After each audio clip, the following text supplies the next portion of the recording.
En los archivos clasificados del gobierno, hay experimentos que nunca debieron ver la luz, operaciones tan secretas que ni siquiera tienen nombre, pero entre ellos, hay uno que aún hoy provoca pesadillas en quienes lo vivieron. Un proyecto que comenzó como un intento de dominar los sueños, y terminó abriendo una puerta que jamás debió ser tocada. Esta es la historia del proyecto Stargate. Esta es la historia de lo que habita en el otro lado. Todo comenzó en 1987, en una base militar escondida bajo las montañas de Virginia. 12 soldados, cuidadosamente seleccionados, fueron sometidos a un experimento que cambiaría sus vidas para siempre. Su misión era simple: aprender a infiltrarse en los sueños de otros, a robar secretos desde el mundo onírico. Pero lo que encontraron allí, no eran secretos militares, no eran simples sueños, era algo mucho más antiguo, algo que llevaba siglos esperando. La primera noche, todo parecía normal. Los soldados fueron conectados a máquinas de EEG modificadas, sus cerebros monitoreados por científicos en batas blancas. Pero en la tercera noche, algo cambió. El soldado Daniel Grace despertó de golpe, su cuerpo empapado en sudor frío. Sus ojos, negros como el carbón, miraban sin ver. Y cuando por fin habló, sus palabras helaron la sangre de todos en la sala. El guardián sabe que estamos aquí. Esa fue la primera advertencia. No sería la última. Los informes médicos iniciales descartaron el incidente como un episodio de estrés agudo. Pero esa misma noche, el soldado Robert Mercer cayó en un trance tan profundo que sus signos vitales casi desaparecieron. Durante 17 minutos exactos, sus ojos permanecieron abiertos, vidriosos, mientras sus labios murmuraban palabras en una lengua que ningún lingüista pudo identificar. Cuando despertó, tenía las uñas arrancadas, y en la grabación de audio, entre el ruido blanco de las máquinas, se escuchaba claramente una segunda voz, una voz que susurraba en perfecto inglés militar: no pertenece. Al amanecer, 5 de los 12 soldados presentaban el mismo síntoma: pupilas dilatadas hasta cubrir completamente el iris, como si algo las hubiera ahogado en tinta. El Dr. Felton anotó en su diario personal: los patrones cerebrales son idénticos a los de un ataque epiléptico, pero están conscientes. Es como si estuvieran viendo algo que nosotros no podemos percibir, y les está devorando la mente poco a poco. Fue entonces cuando trajeron al experto en simbología oculta, el coronel Vázquez. Lo que mostró a los soldados ese día haría que incluso los más fuertes entre ellos rompieran el silencio con gritos. Imágenes de demonios ancestrales, grabados en tablillas de arcilla milenarias. Y cuando llegó a la figura de Pazuzu, el demonio babilónico de los vientos pestilentes, el soldado Ruiz se desplomó, convulsionando. Entre espasmos, escupió 3 palabras que aún resuenan en los pasillos de esa base abandonada: es el guardián. Las cintas de audio de aquella noche fueron selladas bajo el código Crimson Thread, pero una copia sobrevivió, y lo que revela es peor de lo imaginado. En el minuto 4:32, mientras los monitores cerebrales de Mercer mostraban una actividad frenética, su voz se desdobla. Bajo sus palabras, otra voz emerge, profunda, rasposa, como piedras arrastrándose en un sótano, susurrando en latín: tempus est, venid ad me, el tiempo se agota, ven a mí. Acto seguido, un chillido agudo quema los altavoces. Cuando el personal revisó a Mercer, tenía marcas de dedos amoratadas alrededor de la muñeca, como si algo lo hubiera arrastrado desde el otro lado. El coronel Vázquez ordenó el cierre inmediato del proyecto. Pero esa misma madrugada, mientras empacaban los equipos, el soldado Graves entró en trance nuevamente. Esta vez, los sensores captaron algo imposible: su ritmo cardíaco se detuvo por 2 minutos y 33 segundos exactos. Cuando revivió, sus primeras palabras fueron: el guardián no quiere que nos vayamos. Dice que ya probamos la fruta, y ahora el jardín nos reclama. Los informes médicos posteriormente tacharon esa frase como delirio postcodélico, pero los soldados sabían la verdad. Algo los había marcado. En un último intento por contener lo incomprensible, quemaron las notas y desmantelaron el laboratorio. Pero olvidaron un detalle: los sueños no se queman, no se borran. Y como el Dr. Felton escribió en su última anotación antes de desaparecer, el problema con abrir puertas es que, a veces, lo que viene detrás, no sabe cómo cerrarlas. A los 7 días del cierre oficial, los 12 soldados fueron dados de alta. Oficialmente, habían sufrido, episodios psicóticos compartidos. Pero sus historias se desmoronaron una a una. El soldado Mercer fue encontrado en su apartamento con los párpados cosidos con hilo negro, sus dedos manchados de ceniza como si hubiera intentado escribir algo en las paredes. En su grabadora, una sola frase repetida 33 veces: el tiempo se acabó. Ruiz, por su parte, desapareció durante una tormenta. Lo único que quedó fueron sus botas, llenas de un lodo negro que olía a azufre. Pero fue el coronel Vázquez quien hizo el descubrimiento más perturbador. Al investigar la conexión con Pazuzu, encontró un patrón. En todas las culturas donde se veneraba a este demonio, existían leyendas sobre hombres que soñaban con él antes de morir. Los textos babilónicos lo llamaban el Señor de los Sueños Olvidados, y en un manuscrito del siglo IX, un monje describió el mismo fenómeno del proyecto Stargate. Cuando los hombres intentaron robar secretos del mundo onírico, el guardián les mostró el infierno que llevaban dentro. Lo más aterrador vino después. En 1993, 6 años después del experimento, un arqueólogo desenterró una tablilla en Irak. Mostraba a Pazuzu rodeado de 12 figuras, todas con uniformes militares modernos. La datación confirmó que la tablilla tenía 4000 años, pero el detalle que hizo que el gobierno estadounidense la confiscara fue este: bajo cada figura había un nombre, y uno de ellos era Daniel Graves. El Dr. Felton, antes de desaparecer, dejó una nota en su diario: no fueron alucinaciones, fueron invitaciones. Y ahora el guardián tiene 12 puertas para entrar a nuestro mundo. Solo 3 soldados sobrevivieron más de un año después del experimento, y sus destinos fueron peores que la muerte. El soldado Carter, tras ser dado de alta, comenzó a pintar el mismo rostro una y otra vez: ojos amarillos, cuernos retorcidos, una sonrisa que no era humana. Sus cuadros se volvieron tan perturbadores que un psiquiatra los confiscó. Pero al revisarlos bajo luz ultravioleta, aparecía un mensaje oculto en cada uno, escrito en la misma ceniza que Mercer tenía en las manos: todavía no es tu turno. El segundo sobreviviente, el soldado Kovacs, se recluyó en un monasterio en Hungría. Los monjes lo encontraron muerto una mañana, arrodillado frente a un espejo. Su cuerpo estaba completamente seco, como momificado, aunque solo habían pasado horas desde la cena. Pero lo verdaderamente aterrador estaba en el espejo.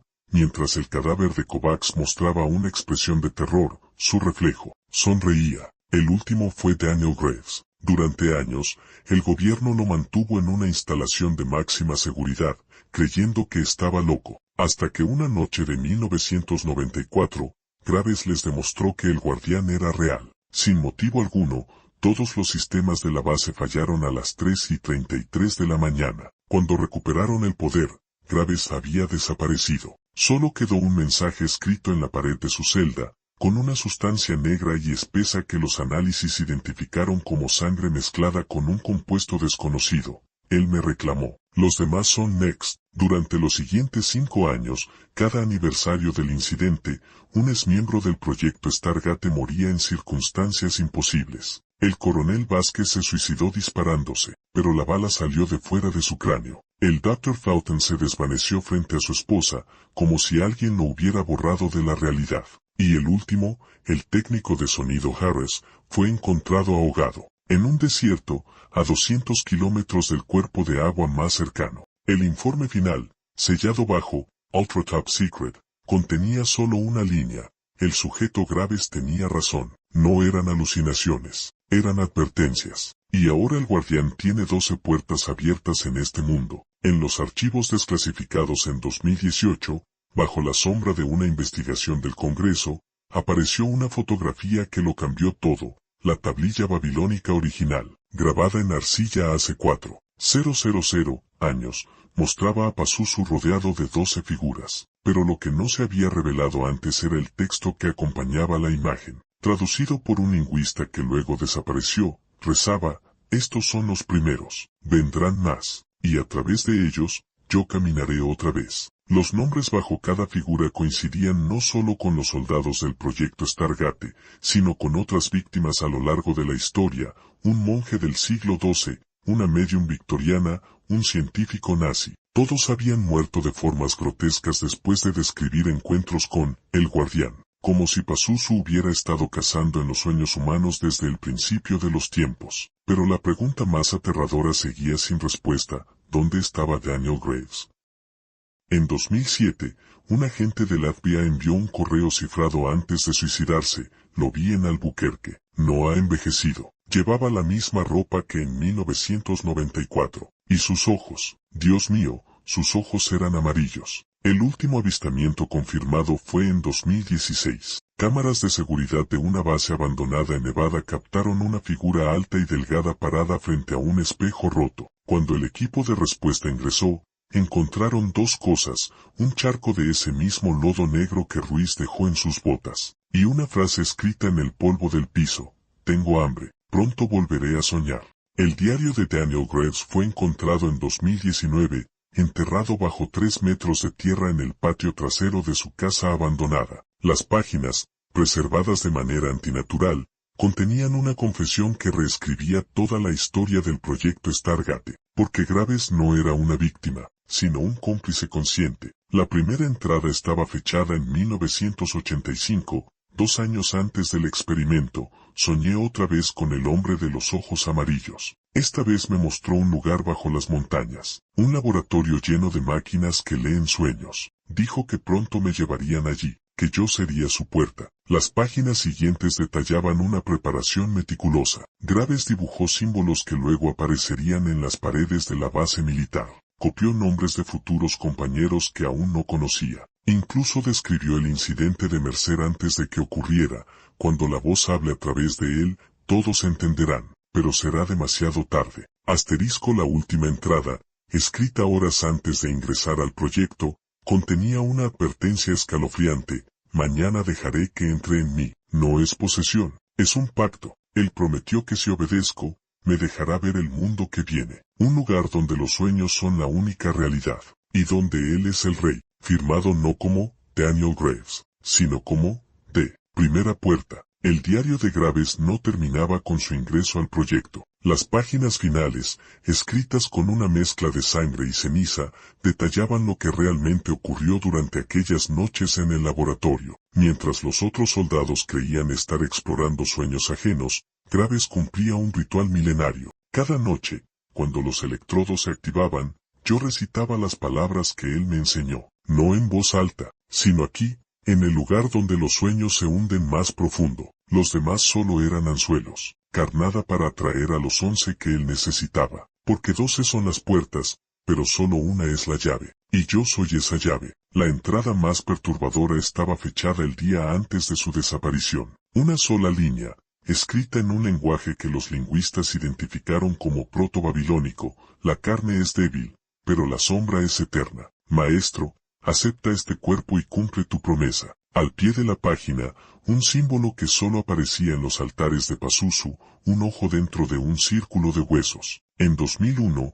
un guardia de seguridad de la base abandonada reportó haber visto a Graves merodeando los túneles. Cuando lo persiguieron, encontraron solo un charco de ese lodo negro, y el diario completo, colocado sobre una silla como si alguien lo hubiera dejado allí para ser encontrado. Las últimas páginas, antes blancas, ahora estaban llenas de escritura, pero no era la letra de Graves. Era más antigua, más angulosa, como grabada con garras. Ellos pensaron que estaban estudiando los sueños, pero los sueños no se estudiaban a ellos. 12 almas marcadas, 12 puertas abiertas. Ahora camino entre su mundo y el mío, y pronto, muy pronto, las puertas se abrirán para todos. La firma no era de Graves. Era un solo glifo babilónico que los expertos tradujeron como el que esperó en la oscuridad. En el año 2023, el psiquiatra David Caos recibió un caso que lo llevaría al borde de la locura. Su paciente, un exmarine llamado Ethan Cole, llegó a su consulta con insomnio crónico. Sueño con ellos cada noche, confesó. Los 12 me muestran una puerta, y algo del otro lado me llama por mi nombre. Cuando Kells le mostró fotos de los soldados del proyecto Stargate, Cole se enfureció. No son fotos, son ventanas.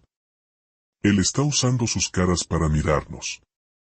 Señaló la imagen de Carter, el soldado que pintaba visiones del guardián. Este ya casi está listo. Lo vi en mis sueños. Su piel se está volviendo diferente. Esa noche, Kells investigó en secreto. descubrió que Carter, oficialmente dado por muerto en 1995, seguía apareciendo en registros médicos hasta 2022, todos en la misma clínica psiquiátrica de Vermont. Cuando llamó, una voz femenina respondió, el Dr. Carter no atiende llamadas después del anochecer, pero los registros mostraban que ningún Dr. Carter trabajaba allí. Al revisar las cámaras de seguridad de la clínica, obtenidas por un hacker anónimo, Kells vio algo imposible. Cada noche a las 3:33 de la mañana, una figura alta y delgada recorría los pasillos. Sus movimientos eran demasiado fluidos, como si los huesos se le doblaran en ángulos antinaturales. En un fotograma borroso, la criatura volteó hacia la cámara, y sus ojos brillaban con un amarillo familiar. El último correo de Kells antes de desaparecer decía, no son puertas, son espejos, y lo que sea que Carter se haya convertido, está buscando a los demás. Cole tiene razón. Alguien, o algo, está reconstruyendo el proyecto Stargate, y esta vez no necesitan humanos para hacerlo. La clínica psiquiátrica de Vermont no aparecía en ningún registro oficial. El edificio, visible solo en fotografías satelitales antiguas, había sido demolido en 1998. Sin embargo, cuando el periodista investigador Mark Rourke llegó al lugar en 2023, encontró la estructura intacta, y peor aún, en uso. Las paredes estaban cubiertas con los mismos símbolos que Graves había dibujado en su diario. En la sala de espera, una pintura de Carter, con ojos completamente negros y sonrisa desencajada, colgaba sobre un espejo roto. Y en el sótano, Rourke encontró 12 sillas dispuestas en círculo, cada una con un nombre grabado, los 11 soldados restantes del proyecto Stargate, y una 12ª silla vacía, con la inscripción, para el soñador final. El informe de Rourke, publicado en un blog ocultista antes de su desaparición, incluía una transcripción de las cintas que encontró allí. Voces que no eran humanas cantaban en una lengua muerta, repitiendo una frase una y otra vez, tejed el manto, abrid los ojos, él caminará entre los durmientes. Pero el descubrimiento más aterrador estaba en el archivo médico de Carter. Su fotografía de ingreso en 1995 mostraba a un hombre demacrado. Las imágenes posteriores, tomadas cada año, revelaban una transformación grotesca, su piel palidecía, sus ojos se oscurecían, y en la última foto, fechada en 2022, ya no era Carter. Era algo con la piel demasiado estirada, los dientes afilados, y los ojos. Esos ojos amarillos que ahora miraban directamente a la cámara, como si supieran que algún día serían vistos. Al pie de esa última foto, alguien había escrito con letra temblorosa, fase 1 completada. Busquen al soñador. El despertar comienza. Ethan Cole, el exmarine que había soñado con los 12 soldados, desapareció la noche después de que Rourke publicara su informe. Su apartamento quedó sellado desde dentro, con las ventanas cubiertas por una sustancia negra y viscosa que los forenses no pudieron identificar. Pero en la pared del dormitorio, escrito con lo que parecía ser carbón quemado, había un mensaje: encontré la 12ª silla. No es una silla, es un trono. Las grabaciones de seguridad del edificio mostraron a Cole entrando solo a su apartamento, pero las cámaras térmicas revelaron algo más. Durante toda la noche, 12 figuras se movieron en su interior. 11 de ellas emitían calor. La 12ª, sentada inmóvil en lo que parecía ser el centro de la habitación, era fría como el espacio entre estrellas. Al amanecer, solo quedaba una cosa en el apartamento, un espejo antiguo que no pertenecía a Cole. Cuando los investigadores lo tocaron, la superficie se rizó como agua perturbada, y por un instante, todos vieron reflejada la clínica de Vermont, con una figura alta y amarilla de pie frente a las 12 sillas. Ahora todas estaban ocupadas. El día que Ethan Cole desapareció, las grabaciones de la clínica de Vermont dejaron de funcionar, pero no antes de captar el momento exacto en que las 12 sillas se alinearon formando un círculo perfecto. Las figuras sentadas en ellas, algunas humanas, otras apenas reconocibles, comenzaron a cantar en una lengua que hacía sangrar los oídos de quienes la escuchaban. Y entonces, el suelo se abrió. No fue un agujero físico, era una grieta en el aire mismo, como un espejo roto suspendido en la nada. A través de ella, se veía un lugar imposible, un desierto de arena negra bajo un cielo sin estrellas, donde torretas de huesos humanos se alzaban como árboles. Y en el centro, una silueta familiar, daño graves, o lo que quedaba de él, arrodillado ante un trono hecho de pestañas y dientes. No fue un agujero físico, era una grieta en el aire mismo, como un espejo roto suspendido en la nada. A través de ella, se veía un lugar imposible, un desierto de arena negra bajo un cielo sin estrellas, donde torretas de huesos humanos se alzaban como árboles, y en el centro, una silueta familiar, daño graves, o lo que quedaba de él, arrodillado ante un trono hecho de pestañas y dientes. Lo último que registraron las cámaras fue la voz del guardián, ahora tan fuerte que quebró los micrófonos. Las 12 puertas están abiertas. El sueño se hace carne. Acto seguido, la pantalla mostró solo una palabra, escrita en ese mismo lodo negro que siempre dejaban atrás: despertar. A la mañana siguiente de la desaparición de la clínica, los periódicos locales reportaron 13 casos de sonambulismo colectivo. 13 personas, niños, ancianos, incluso un sacerdote, fueron encontrados de pie en el cementerio local al amanecer, formando un círculo perfecto alrededor de una tumba sin nombre, todos vestidos con ropas de dormir, todos con los ojos abiertos y sin pupila, como cubiertos por una membrana amarillenta. Cuando las autoridades los separaron, comenzaron a gritar al unísono en una lengua que quemaba los oídos. El agente a cargo, Richard Morales, grabó en su informe: no eran voces humanas. Era como si algo más grande estuviera hablando a través de ellos, como si sus gargantas fueran solo altavoces rotos. Al inspeccionar la tumba del centro, encontraron una caja de madera tallada con símbolos idénticos a los del diario de Graves. Dentro, reposaban 12 cráneos humanos dispuestos en forma de estrella. El 13º espacio estaba vacío, y en la tapa, una inscripción reciente, escrita con lo que las pruebas confirmaron era sangre de Ethan Cole, decía: uno falta, pronto estará completo. Esa misma noche, Morales recibió una llamada de su propio número. Del otro lado, una voz que reconocía demasiado bien, la suya, pero distorsionada, susurró: busca bajo tu cama, ahí está tu regalo. Lo que encontró fue un espejo ovalado, idéntico al que apareció en el apartamento de Cole, y cuando se atrevió a mirarlo, su reflejo parpadeó, y por un instante, mostró a una figura alta y amarilla parada justo detrás de él en la realidad. El informe oficial declaró la clínica de Dormant como derrumbada por causas naturales. Los 13 sonámbulos fueron diagnosticados con psicosis compartida. ¿Y el espejo de Morales? Un artefacto abandonado, pero en los márgenes de la realidad, donde los sueños se filtran como sangre entre los dedos, el guardián sigue trabajando, porque ahora, cuando la gente duerme muy profundo, a veces ve cosas: 12 figuras alrededor de un trono de huesos, un hombre con ojos de tigre que susurra coordenadas, o peor aún, se miran al espejo al despertar y, por un segundo, su reflejo parpadea, y en algún lugar, en una habitación sin dirección, hay un diario abierto en una página recién escrita. La tinta aún fresca dice: busquen a los durmientes. Cuando los 13 despierten, el sueño se hará carne, y entonces, al fin, yo caminaré entre ustedes. Firmado con un símbolo que no existe en ningún alfabeto humano, pero si lo miras demasiado tiempo, empiezas a entenderlo, empiezas a recordarlo, como si siempre hubiera estado ahí, esperando en el fondo de tu mente, desde antes de que nacieras. Ahora que lo sabes, fueron solo sueños, o ventanas a un lugar que nunca debimos ver. ¿Fueron esos soldados víctimas de un experimento fallido, o peones de un juego que lleva siglos jugándose? Quizás el guardián no era un demonio, sino algo más antiguo, algo que no tiene nombre. Quizás los sueños nunca fueron nuestros, solo un préstamo temporal. Y si todo esto quedó enterrado bajo informes clasificados, cintas borrosas y diagnósticos de locura, es porque hay quienes saben que algunas puertas, una vez abiertas, no pueden cerrarse. Pero tú ya has mirado a través de esa puerta, así que dime, ¿crees que las 12 sillas están ahora ocupadas? ¿O falta todavía una, quizás la tuya?